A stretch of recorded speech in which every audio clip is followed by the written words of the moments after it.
This is ABC 7 News at 6. A Bangor woman was sentenced today after pleading guilty to manslaughter for shooting and killing her 24-year-old boyfriend in April. Good evening and thank you for joining us. I'm Devin Dagnall. And I'm Beth Jones. That guilty plea was entered just this afternoon. Our Grace Blanchard has the details.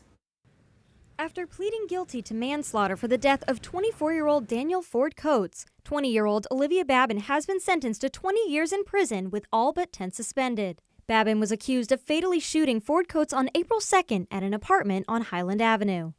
She made a choice to take his own legal firearm from him and kill him with it. That was a choice that she made. In court, Assistant Attorney General Jennifer Ackerman said Babin allegedly obtained Ford Coates' handgun from his bedroom without the magazine to scare him and 2 others. She went on to say that Babin allegedly manipulated it in a way that suggested it was unloaded and held it to his head in a joking manner before pulling the trigger. Ackerman also noted that had the case gone to trial, they would have shown evidence that Babin left the scene to throw the firearm in the Kenduskeag stream and change her clothes before returning to call 911 several minutes after the shooting. Babin addressed members of both her family and Ford Coates' family in court, saying she accepts full responsibility for her actions. Several loved ones of Ford Coates also spoke in court, sharing the impact this loss has had on their lives. And he never, ever wanted to hurt anyone. He really needed people to be happy around him all the time, laughing, making practical jokes. Like always laughing. If he was around, he needed it to be a party. Like he just needed people around him to be happy. Babin's sentence will also include 6 years of probation pending behavior. Her attorneys declined our request to comment. In Bangor, Grace Blanchard, ABC 7 and Fox 22 News. One person died in a crash in Benton Sunday. A state police spokesperson says it happened at about 4:15 p.m. in the area of mile marker 134 northbound on I-95 in Benton. The spokesperson says 20-year-old Isaiah Matthew of Clinton was the only person in the vehicle. He died at the scene. According to the spokesperson, it appeared Matthew failed to negotiate a bend in the roadway and struck a guardrail before going into a ditch near the tree line. It's unclear why his car went off the road. The crash remains under investigation.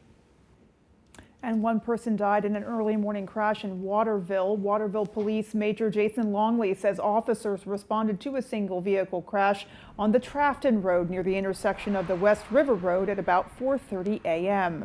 Longley says it appears the driver of a black Jeep Renegade was traveling west when the driver lost control and the vehicle left the road. The driver died at the scene. The body has been taken to the medical examiner's office in Augusta. Longley says the crash is still under investigation.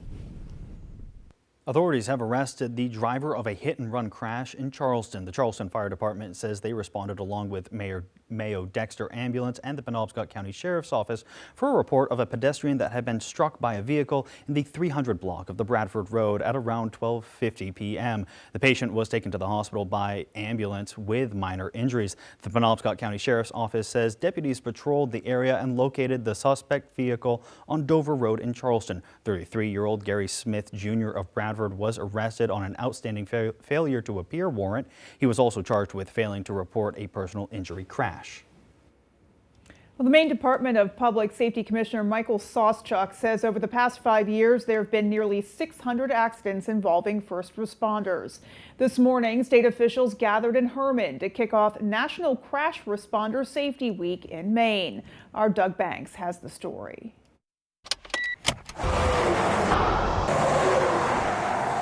574 is the approximate number of accidents in Maine involving first responders since around 2019, according to the state's Department of Public Safety. That's a lot of accidents involving some of our best that are out there trying to do the good work. It's pretty sobering reality when you're standing on the side of any roadway to see how fast traffic will pass you and how close you will come. At Dysart's in Herman Monday, Bangor Area Comprehensive Transportation System and Maine DOT, we're joined by top state government and transportation officials to kick off National Crash Responder Week in Maine. We're asking the public, be aware that we're there, help make sure that we get home safely. According to Public Safety Commissioner Sawchuk, since being implemented in 2015, Maine's Slow Down Move Over statute has grown over the years. to include construction crews and disabled vehicles. And Maine DOT Commissioner Bruce Van Noy spoke to their new Smart Work Zone initiative, which utilizes road sensors and real-time data to let motorists know what's down the road. When you get the call that someone got killed, and it just happened just earlier this month, there was a hit in Newport. Last month, we had a fatality down in Orland. When you see flashing lights, slow down, move over safely. This isn't rocket science. To learn more about National Crash Responder Safety Week and how you and others can stay safe on the road, visit foxbangor.com. In Herman, Doug Banks, ABC 7 and Fox 22 News. The Augusta Walmart was evacuated this afternoon after a bomb threat was discovered. Augusta Police Chief Kevin Lully says the threat was communicated through a message left at the store. The incident happened around 12:30. Officers met with Walmart staff who decided to evacuate the store. The store was checked and cleared before being reopened. Lully says police are continuing to investigate the terrorizing complaint. If you have any information, you're asked to contact the Augusta Police Department at 207-626-2370, extension 3418. The Secretary of State's office has issued an update on a couple of recounts in state legislative races. The recount in House District 96 confirmed the election night results rather. The final recount tally showed Michelle LaJoy with 2,556 votes to Carol Clements' 2,517 votes. The recount of the House District 98 race also confirming election night results. That final recount tally showed Kilton Webb with 2,996 votes to Guy Labida's 2,941. Meanwhile, the recount for House District 81 has been rescheduled for Wednesday afternoon, and a House District 44 recount will be rescheduled for a later date. Meanwhile, Thursday morning, the House District 141 recount will take place in the morning, and House District 142 recount in the afternoon. Well, President-elect Donald Trump has wasted no time making cabinet appointments, but some of his choices have already sparked strong criticism. Last week, Trump named Fox News host and former National Guard officer Pete Hegseth as his choice for Secretary of Defense. Hegseth is known to share many of Trump's views, including the removal of what he calls anti-woke generals from the military. Just weeks before being appointed, Hegseth appeared on the Sean Ryan Show podcast, saying the dumbest phrase on the planet Earth in the military is our diversity is our strength, end quote. Former Congressman and former chairman of the House Veterans Affairs Committee, Mike Mishu, says he understands why some are concerned, but he urges Americans to trust the democratic process. The government is a big government. It's hard to turn things around on a dime, and it will take a lot of effort. And I know, depending on what he does, there'll be a lot of pushback on some of the stuff that he might do. Cabinet appointments require approval by a simple majority in the Senate, which is currently controlled by Democrats. However, that will change on January 3rd when a new Republican-controlled Congress will be sworn in. Well, Versant Power has submitted a compliance filing which addresses the management of transmission line ratings. The filing is part of a broader set of compliance actions by various energy companies to align with federal regulations. The company order aims to improve the accuracy and transparency of transmission line ratings, which could affect energy distribution and pricing. The compliance filing by Versant Power may lead to changes in how energy is managed and distributed here in Maine. Consumers and businesses could experience changes in energy costs or service reliability as a result of these regulatory adjustments. Public comment on the filing is open until December 3rd, 2024. All right, let's turn things over and get a first look at our forecast. All right, Beth and Devin, thank you. Your first weather is brought to you by Old Town Redemption, offering a 10% bonus on your returnables and a monthly $100 drawing. Let's talk weather. And today, 51 here in Bangor, also Bar Harbor, 49 Millinocket. So way above average. And this temperature trend will continue. We have 50s in the forecast pretty much into the weekend and beyond. Okay, so the wind today was a factor out of the northwest, gusting near 25. We'll keep that wind going tonight as well. And thus, our favorite, a small craft advisory out there. There are wave heights approaching 4 to 8 feet through about midday-ish tomorrow. All right, so a couple of sprinkles across the area today was not a big deal. The bigger deal is way to the west of us here. That's going to be a game changer for us. That'll likely bring us a soaking rainfall later Thursday, Friday, and Saturday. Our forecast though for tonight though is partly cloudy skies, low temperatures down near 40. Your full forecast is coming up. Beth and Devin. Jeff, thank you. Well, coming up on ABC 7 News at 6 to kick off National Apprenticeship Week, the Maine Department of Labor held their first ever Apprenticeship Summit. And our Jody Hersey went to learn about the long-forgotten East Market Square. Those stories and much more as ABC 7 News at 6 continues.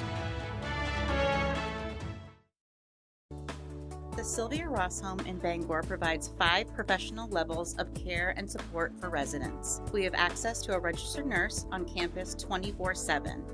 Our weekly entertainment consists of a variety of live musical performances and bingo games twice a week. Our on-site beauty salon is available with a professional stylist, and we have 2 libraries that offer computers and Wi-Fi.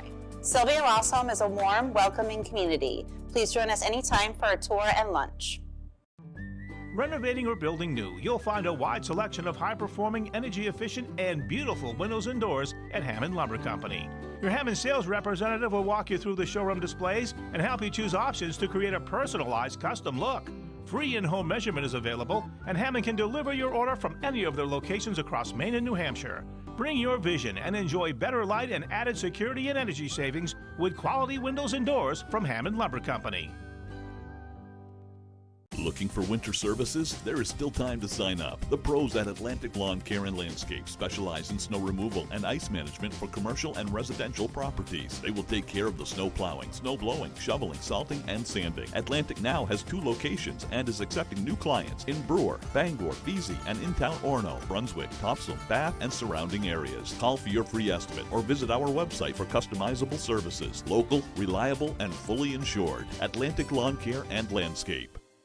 The Bedworks Black Friday bed and mattress sale starts now. Save up to $400 on Sealy Hybrids, $500 on Tempur-Pedic, $600 on Beautyrest, $800 on Stearns & Foster, and up to $1,000 on Beautyrest Black. Save on Heirloom, Nectar, DreamCloud, and iComfort too. Save big on platform beds, fabric beds, day beds, bunk beds, and futons. And don't forget, our experts can fit you to the perfect pillow. It'll make a world of difference. The Bedworks, Twin City Plaza, Brewer. Sale ends December 8th. You're watching ABC 7 Bangor.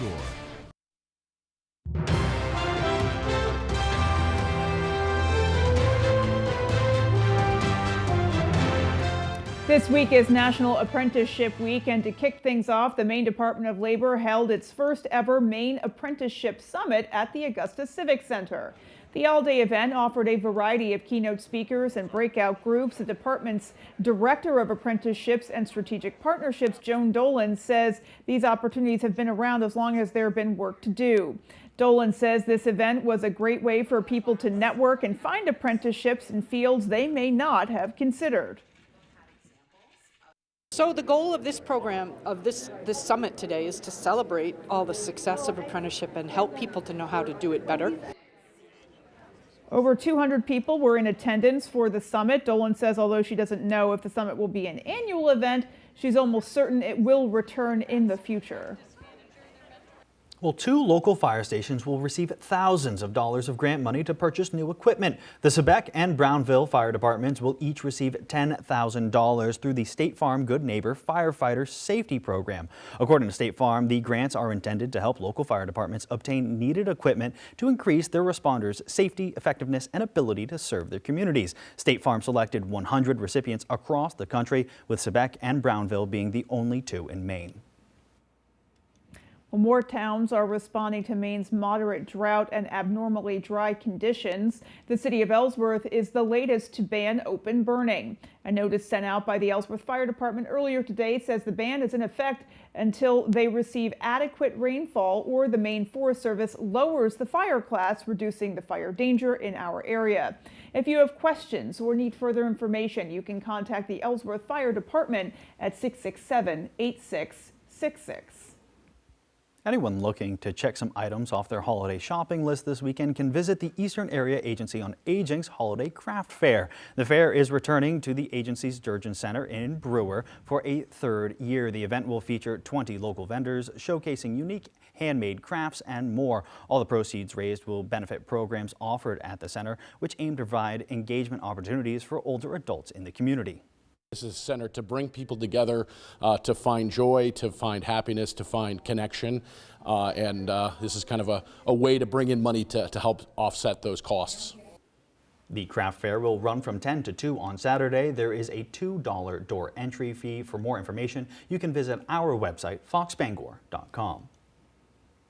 Well, still to come on ABC 7 News at 6, a family-friendly holiday event is rolling into Maine this Friday. And in sports, Maine football closes the season with the battle for the Bryce Cowell Musket on Saturday. Hear what Coach Jordan Stevens had to say this morning when we come back. Have you ever felt like you could disappear? From the composers of The Greatest Showman, And no one would hear. Dear Evan Hansen. Don't miss your chance to see one of the most remarkable shows in musical theater history. The groundbreaking, Tony Award-winning Dear Evan Hansen. You'll be found.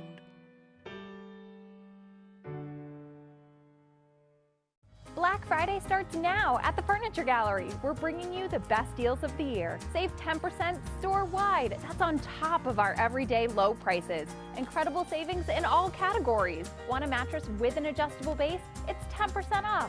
How about a new sofa and love seat? 10% off. Need a new recliner or lift chair? 10% off. Plus, save up to 70% on all in-stock clearance items at the Furniture Gallery. Support our Maine family-owned business and save money at the Furniture Gallery. ABC 7 and Fox 22 proudly broadcast live from the Anna Shriner's Festival of Trees on November 20th, a beautiful holiday live event which is brought to you locally by Doors Equipment Bangor. Enjoy the Festival of Trees and the holiday season. Happy holidays from all of us at Color Concepts in Bangor. And happy holidays from All That's Metal, 893 Coldbrook Road, Herman. All That's Metal in Herman is ready to be your trusted partner for your metal roofing and wall panel projects. Our high-quality metal roofing and wall panel systems are offered in a variety of colors and styles and backed up with a 40-year warranty. We manufacture standard as well as custom sizes in our facility in Herman. Homeowners and contractors, elevate your structures with our market-leading metal roofing and wall systems. Stop by our retail store at 893 Coldbrook Road in Herman to see our selections and to discuss your upcoming project. All That's Metal, the best roof and wall systems on the market. Tonight's sports is brought to you by Hamlin's Marine, located in Hamden and Waterville, celebrating 40 years, serving all of eastern and central Maine.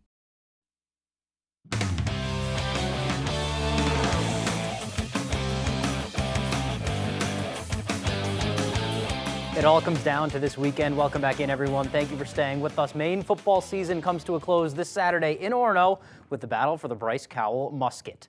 The Black Bears hosting New Hampshire this Saturday at Alphonse Stadium at 1 p.m. for the classic rivalry match. Maine is now 5-6 on the season after a tough road loss to Elon. They have a chance to finish with a 500 record and win the Musket back for the first time in the Jordan Stevens era. But with the big rivalry game ahead, Stevens says their focus is all on the Wildcats. When you look at this game, this is a program goal of ours. I think it comes down to getting our guys focused and prepared and ready to play and stay in process, stay focused in on one play at a time. And no matter what happens, just getting to the next play. You know, this is a game that demands mental toughness, you know, even more so because of some of the emotions involved. So trying to just keep those in check, keep those measured, and knowing that, you know, ultimately it's going to come down to who executes the best. Like we said, that game kicks off at 1 p.m. And if you aren't going, you can watch it right here on ABC 7. Moving on now, but staying with some football down in Foxborough, the Patriots falling to 3-8 on Sunday with a crushing 28-22 loss at the hands of Matthew Stafford and the LA Rams. New England's defense allowing 4 passing touchdowns from Stafford in this one, but rookie quarterback Drake May held his own with the former Super Bowl champ. The Patriots offense hanging around until the end behind 282 yards from May and 2 touchdowns. However, much like the Titans lost a few weeks ago, a late interception from May sealed the Patriots' fate. That's something he'll need to work on, but nonetheless, the Pats offense showing signs of progress week by week. I never really felt like they had control of the game. I felt like we had control of the game. We have no talent in our locker room to be a very good football team. We just got to be able to put it together. I think week to week, I think we're getting better. Proud of those guys up front for battling, and you're able to run the football pretty good at times today. Just little things that I think down there in the red zone we got to capitalize on. The Pats head to Miami next Sunday to play the Dolphins, looking to avoid the season sweep. Kickoff is at 1 p.m. That is all the time we have for sports. Here's Jeff Weller with your full 5-day forecast.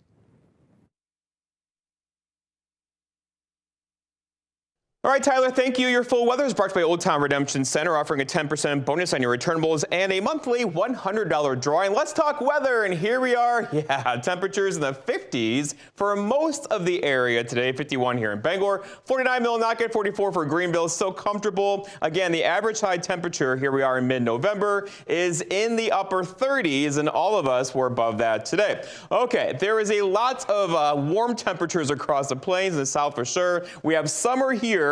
Meanwhile, winter is right there. The seasons are fighting. Guess who's going to win? The cold air will eventually win, but not quite yet. We're going to hold high temperatures pretty much near 50 into the weekend and beyond. It will be, though, a windy stretch of weather for us out of the northwest today, gusting near 25. That will stay with us tonight and throughout the day tomorrow. And here is that small craft advisory through about midday-ish tomorrow for wave heights out here approaching 4 to 8 feet. All right, so there were a couple sprinkles across the area today. That was not a big deal at all. This little low is kind of pulling out of here now. Behind it, though, high pressure is going to build in for tomorrow and also for Wednesday. That's going to give us plenty of sunshine, but then things begin to change in a really big way around here as we have a really wet, slow-moving system on the way. It's this system right here, and look, it's eye candy to meteorologists here, right? That's the beginning of a big pattern change for us that could turn us a lot more wet around here, and we could use the moisture, but still, with air temperatures near 50 into the weekend and beyond, we'll likely keep everything rain for now. Okay, walking you through it. So tonight, no issues at all. Tomorrow, again, a very nice day tomorrow. We'll call it partly cloudy skies throughout the day tomorrow, and also on Wednesday and through early parts of Thursday as well before our next system gets in here, most likely on Thursday evening. Again, a wet, slow-moving system. We have rain in the forecast for us later Thursday, through the day Friday, also into Saturday, into Sunday. So overall, a wet stretch of weather ahead for us, and it could begin to add up to, we're talking rainfall amounts over an inch of rain for pretty much everybody between later Thursday into Saturday afternoon. So overall, an inch of rainfall is on the wind. Again, we could use that rainfall. Here's a drought monitor. Most of the country now levels 1 and 2 drought conditions. And for us, though, we're in that 2, levels 1 and 2, and we do have some more moisture on the way. Our forecast then for tonight, though, is lots of clouds out there, still a bit breezy. Look for low temperatures down near 37 and that northwest breeze near 10 to 20 for tomorrow. All right, so lots of sunshine tomorrow, still a bit breezy. That northwest wind could gust near 30, making waves on the lakes tomorrow. But look at the air temperature, back up near 52 tomorrow. Again, that's not normal at all. Then looking ahead, your 5-day forecast shows tomorrow 52 with sunshine. A lot more cloud cover for us on Wednesday, 53. And here comes that really good chance for rainfall now. Later Thursday, most of Thursday will stay dry, but we're wet Friday, wet Saturday with high temperatures in the 50s on Friday, back into the low to mid 40s on Saturday. Alrighty, Jeff, thank you so much. Still more to come. You come alive in the dead of winter and start work early on snow days because snowed in is not an option. The Kubota Snow lineup of compact tractors, RTVs, and versatile attachments are built to move, plow, blow, and thrive in the winter. So when the snow falls, you can rise to meet it. Right now, bring home select Kubota equipment for 0 down, 0% APR for 84 months, plus save up to $2,600.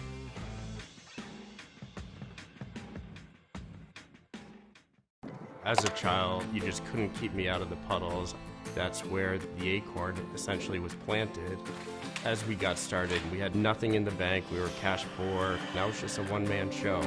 The support of my credit union, starting the business, the banking advice, when you can call them and they're there for you, that's tremendous. It's been a great asset for me and for my company's growth. It's really an exciting time, and my credit union made that possible. Why should your new floor come from Carpet One? Because we're passionate about the spaces our neighbors call home. We're part of your community, and we're also part of the world's largest cooperative of independently owned and operated flooring stores. So you can be sure you'll get great selection and outstanding value with every installation. Whether it's carpet, hardwood, tile, or luxury vinyl, our experts take the guesswork out of choosing the right floor. We're your local Carpet One Floor and Home, the one store for your perfect floor. That's the last gift. I've got Uncle Mike's cordless drill. Didn't he borrow yours and lose it? My sister's getting stemware. She'll use them at another party you're not invited to. Oh, forget him. You're doing a great job. Now get something for yourself. Like what? Like Maine Lottery holiday tickets. Enter any fast play, draw game, or non-winning holiday instant tickets into the Secret Santa promotion, and you could win great prizes. Okay. They're good gifts. From an elf, that's a rave. Holiday tickets, here I come.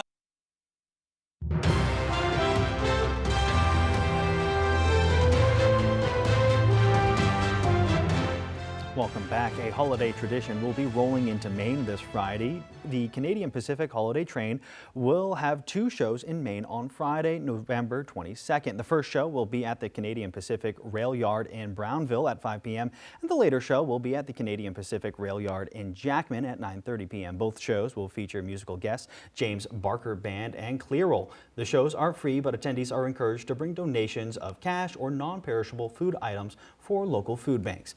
A live train tracker is available at cpkcr.com/holidaytrain. West Market Square in Bangor is always bustling with people enjoying a leisurely walk or shoppers looking to grab a quick bite to eat. It's also where the city's Christmas tree is proudly displayed each year. But whatever happened to the city's East Market Square? Our Jody Hersey went to find out. I don't know too many people who probably call it East Market Square now. When the streets of Bangor were first created centuries ago, there was an east side and a west side of the city, divided by the Kenduskeag Stream. Longtime Bangor historian Dick Shaw says the city of Bangor's landscape was forever changed by the Great Fire of 1911.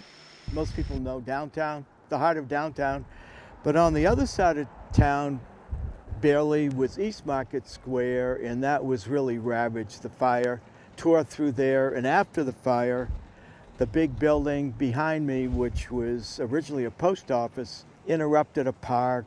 Harlow Street, Park Street, and State Street that make a triangle around where the Bangor City Hall building stands today is where East Market Square once existed. The fire of 1911 destroyed that park and wiped out 267 homes and more than 100 businesses. Since we lost our post office, we needed a federal building, and after a little bit of time, they decided that that little parcel where City Hall is today was going to be that location, so we kind of lost our park. Shaw and Bishop say old pictures and postcards show East Market Square was a hub for concerts, political speeches, and firemen's musters. Just seeing the maps just to see how the city has expanded, changed over the years is really fascinating, but also those things like West Market Square still are there today. Shaw says it's unfortunate East Market Square is no longer a part of the city. I think we might have lost a little bit of community flavor when the park disappeared, but that's progress, I guess. In Bangor, I'm Jody Hersey for ABC 7 and Fox 22 News. There is your Monday history lesson. Yeah, the more you know. Love it. Always great to get a glimpse back into the past. Absolutely. All right, well, that is going to do it for us from everyone here at ABC 7. Take care and have a great night. And for more of your local news, join us on Fox 22 News Tonight at 6:30.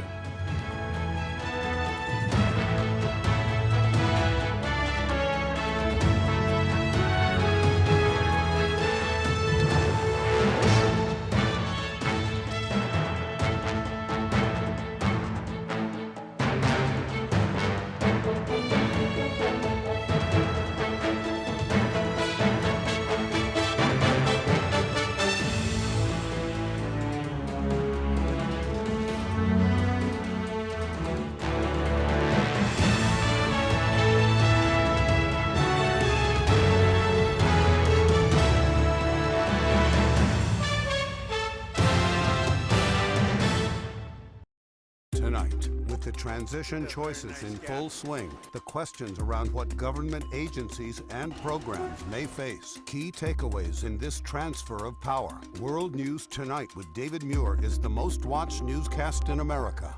Rainey's a main adventure. Told you once, but we're going to tell you again. Rennie's has a great selection of Carhartt. Lots of accessories, hats, gloves, you name it. We've got some great jackets, pants, great selection of sweatshirts. This is a good color. I think it looked good on me. I think so too. Lots of stuff for ladies and kids. And on the next Judge Judy. My opinion's the only one that counts. He became aggressive. He didn't want to contact me. I stopped talking to her. She got mad. She got her feelings hurt. He would block my cell phone number, my work number, my home number. She got a 5-year-old that looked up to me. I didn't want anything to do with her. He insisted on putting a muffler on my car so he could hear my vehicle as I would pull in and out of our cul-de-sac. Brought in my evidence, but kind of bit the bullet at the end, so. He would watch me from cameras inside his home, and he stalked me. Should have kept my mouth closed towards the end. He preyed upon me. He's that kind of person. She's my neighbor. She rents, I own. She should move out. I am just gonna stick to my gut feeling and move on. I'm just glad it's done and over with.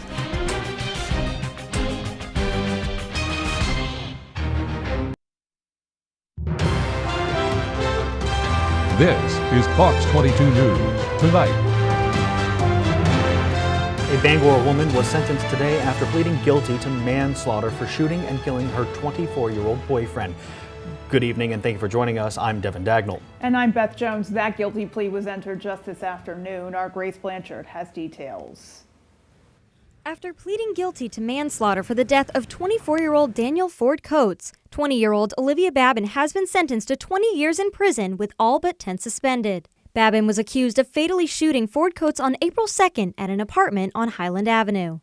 She made a choice to take his own legal firearm from him and kill him with it. That was a choice that she made. In court, Assistant Attorney General Jennifer Ackerman said Babin allegedly obtained Ford Coates' handgun from his bedroom without the magazine to scare him and 2 others.